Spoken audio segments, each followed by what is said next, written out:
चाहे किसी भी कॉलेज में पढ़े हो, किसी भी स्कूल में पढ़े हो, कितनी भी उच्च पद पर बैठकर तुम नौकरी कर रहे हो, पर कितने भी तुम्हारे फ्रेंड बन जाएं, कितने भी दोस्त बन जाएं, किसी की बॉडी देखकर, किसी की गाड़ी देखकर और किसी विधर्मी के चक्कर में ना आकर निर्णय देना कि शादी तो मैं अपने माँ बाप के कहने पर करूंगी, चाहे कुछ भी कर लो।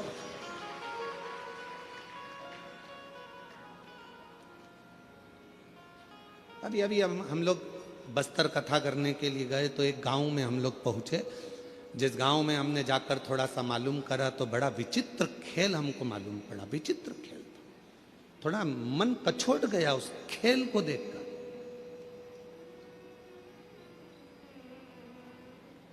कि गांव की साधारण बेटियों को सामान बेचने के बहाने साइकिल पर, मोटरसाइकिल पर सामान रखते हैं, तिलक लगाते हैं, कंठी पहनते हैं, सामान बेचने के बहाने आते हैं और गांव की भोली भाली बेचारी बेटियों को अपने झांसे में लेकर उससे विवाह कर लेते हैं और बाद में लव जिहाद तो करा ही करा, पर साथ में लैंड जिहाद भी करा।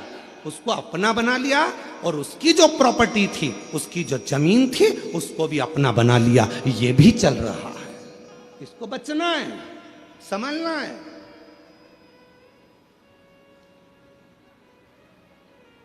वो लव जिहाद का शिकार तो हुई, सामने लैंड जिहाद का भी शिकार हो रही है। पूरी भूमि चली गई, पृथ्वी चली गई। वो किसान माँ बाप के पास में तो 2 एकड़ 1 एकड़ जमीन थी, जो गांव में छोटा सा एक रकबा था जिसमें वो धान बोता था, खाता था, वो भी ले गया। और अब वो बेचारा किसान खेत में जाके कोर्ट में केस लड़ रहा है। समझिए, सावधान इंडिया, सावधान मेरे छत्तीसगढ़ की जीजियों, सावधान। भले तुम में छत्तीसगढ़िया सबले बढ़िया, जय जोहार। तुम में वो बल है, एक अंदर से संकल्प लो कि हम, हमारे घर की बेटियां संकल्प ले कि कभी भी हम हमारे माँ बाप को धोखा नहीं देंगे, हम हमारे माँ बाप को कन्यादान का मौका देंगे। सावधान, बहुत जरूरी है। पार्वती जी बैठी हैं कंठ में, विष को नीचे नहीं आने दे रही है। विष को अगर एक महिला सोच ले, एक नारी सोच ले, एक स्त्री सोच ले, तो घर के अंदर बुराई नहीं आ सकती, घर के अंदर बुरे विचार नहीं आ सकते, घर के अंदर बुरा खाना नहीं आ सकता,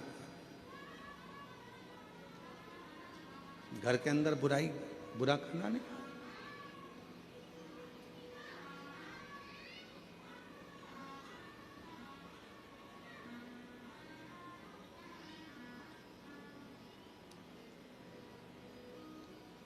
बुराइयां किसके घर में प्रवेश करती हैं? जहां बुरे विचार इकट्ठे होना चालू हो जाते हैं।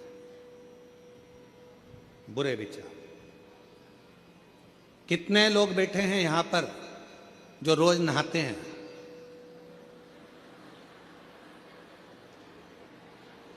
अरे हाथ तो उठाओ। सब नहाते हो? चल रखो, बहुत अच्छी बात।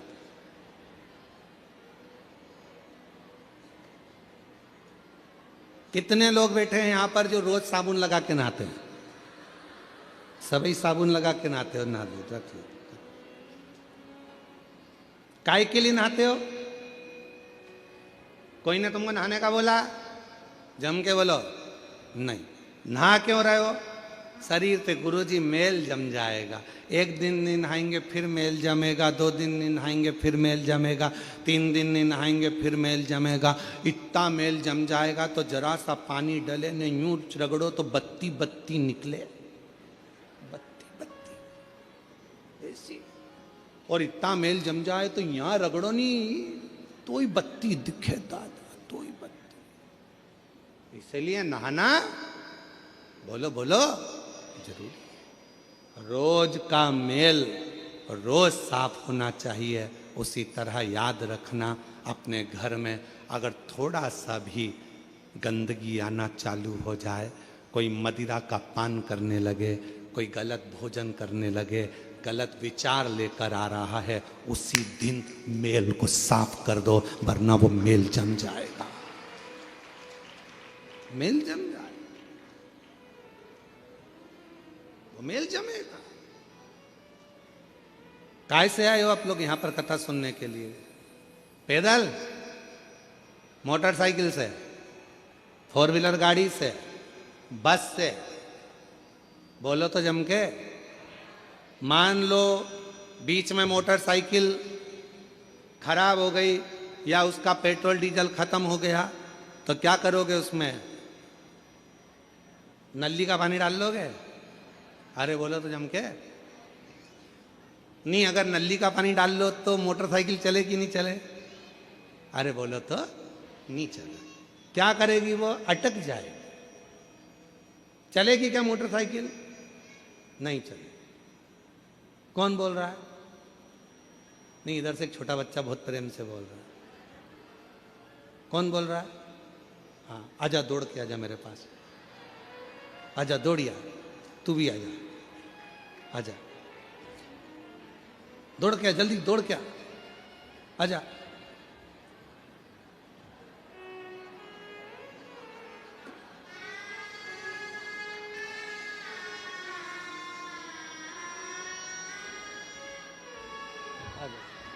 बैठ जा, तू भी आ जा, इधर आ, इधर आ, बैठ जा इधर। अब तू कहाँ बैठेगा बेटा? इधर साइड बैठा दे, इधर इधर इधर।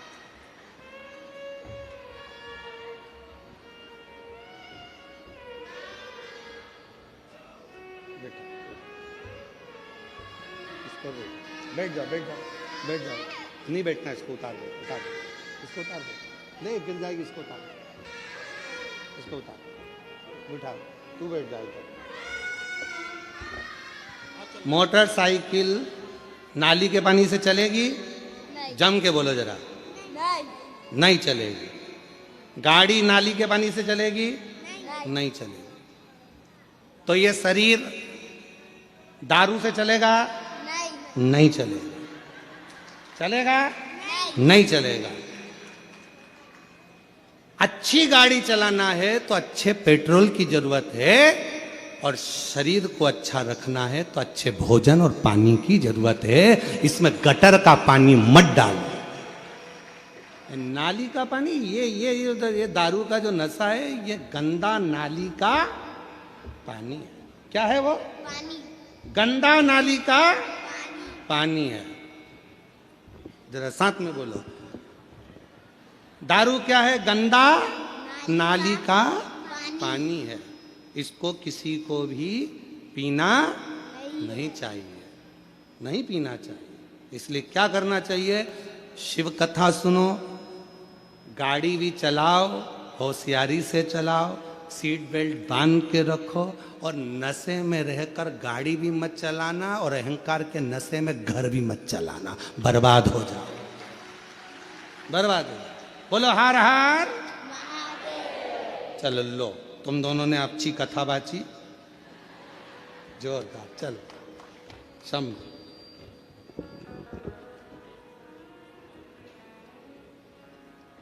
सीख लो, और नहीं हो तो चुल्लू भर पानी। इतने इतने से बच्चे सीख दे रहे हैं कि गंदी नाली का पानी मत पियो। जब नाली का पानी पीने के बाद तुम रोड पे सही नहीं चल सकते, तो क्या घर खाक चलाओगे? समझ जाओ, थोड़ा सतर्क हो जाओ, सावधान सावधान। छत्तीसगढ़ पुलिस तो हमेशा एक अभियान चलाती है नशा मुक्ति के लिए, और आज से नहीं, हमको यहाँ आते आते कई साल हो गए। हम जब से यहाँ आ रहे हैं तब से हम देख रहे हैं कि छत्तीसगढ़ पुलिस एक नशा मुक्ति के लिए एक अभियान चलाती है। एक बार छत्तीसगढ़ पुलिस के लिए भी जोरदार ताली बजाकर साधुवाद। नशे से मुक्त हो। आज जरा जरा से नव युवक बेटा बेटी नशे में ग्रसित हो रहे हैं। फिल्मों का निर्माण ऐसा हो रहा है जिनमें बेटा बेटियों को भी नशे में धुत बताया जा रहा है, प्रेरणा दी जा रही है कि आप भी नशा करो, पर नशे से मुक्त हो। नशे से आपका परिवार ठीक नहीं चल सकता, श्रेष्ठ नहीं चल सकता। आज संत श्री गुरुदेव घासीदास बाबा जी की जयंती महोत्सव पर जितने बैठे हो और जितने विश्व के लोग इस पवित्र शिव महापुराण की कथा को सुन रहे हैं, संत श्री घासीदास बाबा जी ने अपनी प्रेरणा में कहा है, सतनामी समाज को प्रेरणा दी है, अपनी समाज को प्रेरणा दी और जनमानस को प्रेरणा दी है कि नशे से मुक्त होना। इसलिए आज सारा जगत इस कथा के माध्यम से अंदर संकल्प करे कि आज के बाद कभी भी हम जिंदगी में किसी गलत व्यसन को धारण नहीं करेंगे। आज से हम व्यसन का त्याग करते तो समझो कि संत श्री गुरुदेव घासीदास बाबा जी की जयंती हमने मनाई। गलत विचारों को छोड़िए, गलत सोच को छोड़िए। मां जगत जननी पार्वती जी कंठ में बैठ गई, विष को नीचे नहीं उतरने दिया, विष नीचे ना आए।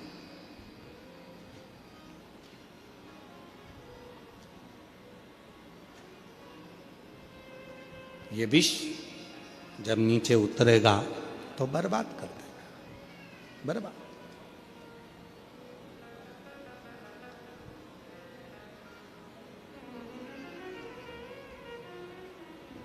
अपने भीतर शिव तत्व को उतारने का प्रयास करो, अपने भीतर।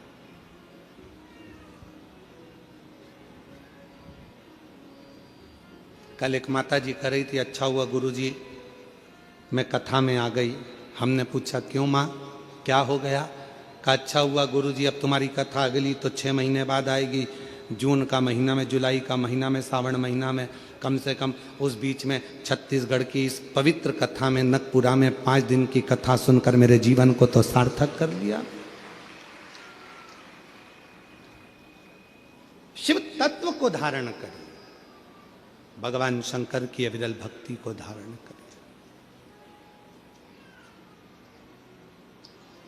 और जो जैसी भावना लाया वो वैसा ही फल पाया, नहीं खाली उसे लौटाया वो मन ही मन हर्षाया, और कर दिया माला माल काशी वाले ने, लुटा दिया भंडार काशी वाले। ये शिव उपासना का एक फल है, आपका विश्वास, आपका भरोसा, आपकी दृढ़ता। भरोसा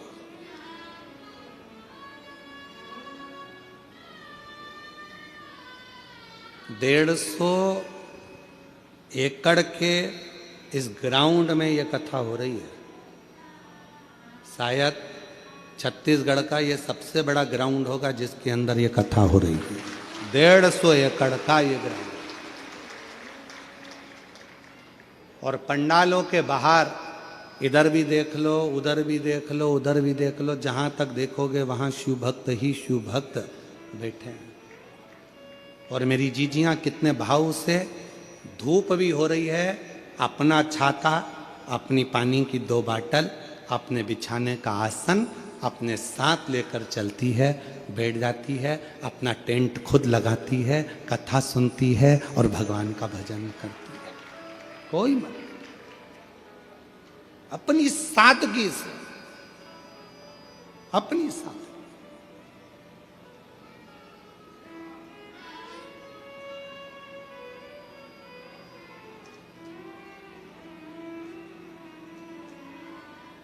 और शिव कथा कर रही है पार्वती मैया अपने शिव जी के कंठ में जाकर बैठ गई। जब मां जगत जननी कंठ में जाकर बैठी, मां पार्वती विष को संभाल रही थी, तभी माता पार्वती ने अपनी 10 विद्याओं को प्रकट किया और 10 विद्या में से एक विद्या मां तारा देवी को प्रकट कर लिया।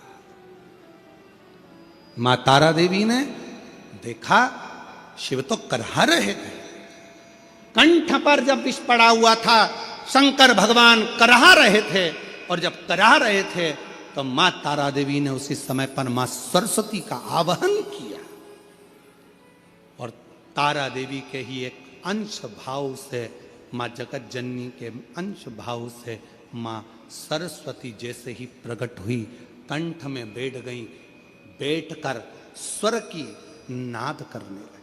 स्वर की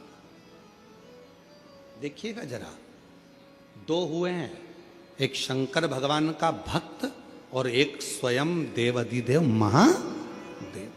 2 हुए हैं जिन्होंने दर्द में भी गीत गाया, जिन्होंने दर्द में भी गीत गाया। एक लंका का राजा रावण पर्वत उठा रहा था, हाथ दब गए, भगवान देवाधिदेव महादेव ने अपना अंगुष्ठ का थोड़ा सा भाग नीचे करा और वो हाथ जब दबे रावण के हाथ टूटने लगे तो रावण ने भगवान को पुकारना प्रारंभ करा, स्तुति गाना प्रारंभ करी, शिव के लिए भजन गाना, नाद करना, तांडव का एक आनंदमय स्वरूप भगवान शिव को पुकारना प्रारंभ करा। तो भगवान शंकर पीड़ा में भी भजन गुनगुना रहे थे तो शिव की कृपा हो गई। अभी शंकर भगवान के कंठ में विष है, पार्वती माता ने झेल लिया, तारा देवी ने, आद्य शक्ति ने, विद्या ने स्वयं मां सरस्वती को विराजमान कर दिया और कहा कि तुम स्वर भरिए, इस नाद से पूरी पृथ्वी, पूरा ब्रह्मांड हिलने लगेगा, यह पूरा ब्रह्मांड कांप जाएगा, पूरा ब्रह्मांड।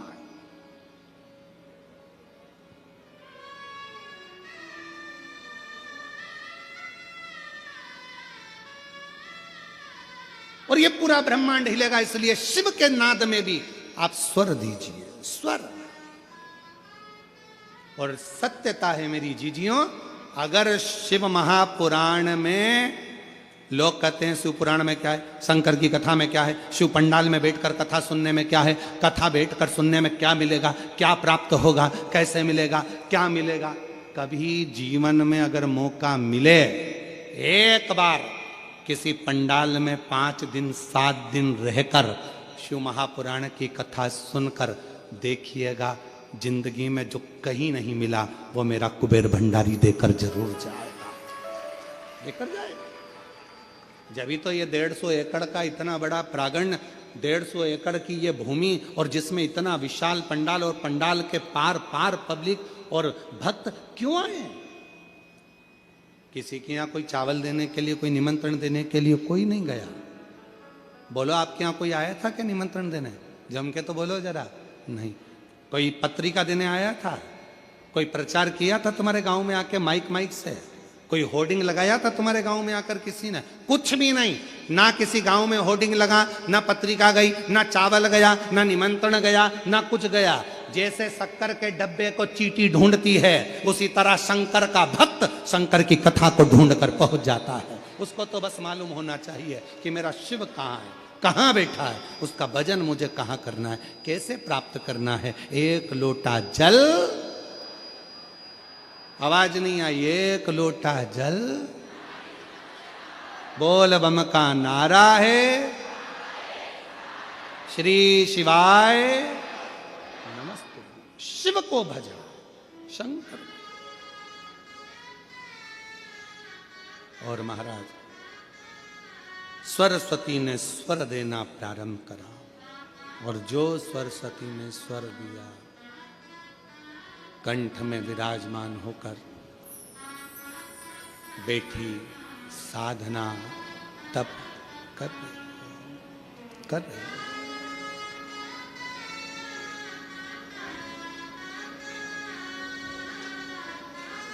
भगवान शिव भक्ति का एक नाद।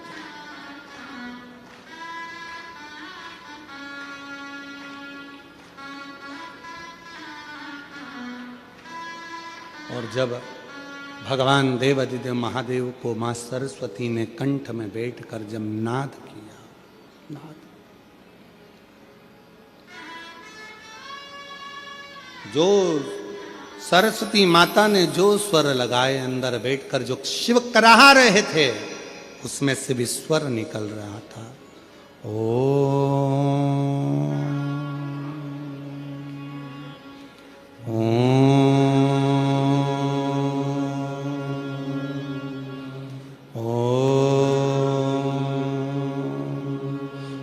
उस कराहने में भी स्वर निकल रहा है, शिव के शब्द निकल रहे हैं।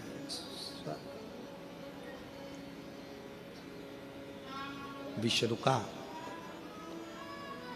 रुक गए, विश्व रुक गया। पार्वती जी की आंख से आंसू बह रहे थे।